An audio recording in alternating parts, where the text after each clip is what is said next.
Munaasabadan oo ahayd mid qada ah ayaa waxaa xariga lagu jarayay maqaayad cusub oo lagu magacaabo Kulan Cafe Restaurant oo ay ka hirgeliyeen ganacsato Soomaaliyeed ee ku sugan magaalada Kampala ee dalka Uganda. Ayaa waxaa ka soo qayb galay culimo diin, ganacsato, waxgarad jaaliyadda Soomaaliyeed qeybaheeda kala duwan.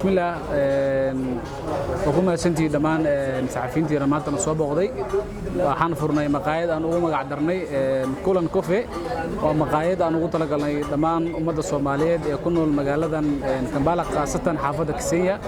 waa place aan ugu talagalnay inay ku nastaan, waa place aan u diyaarinay qaab nasiina oo kale, waa place aan isleeyahay waxay ku soo kordhi doontaa bulshada Soomaaliyeed wax badan oo baahaya ay qabeen inay ka caawiso. waa meel u dhow masaajidka Tawxiid, waa maqaayad la istaandara oo lamida maqaayadaha internationalka oo kaleete.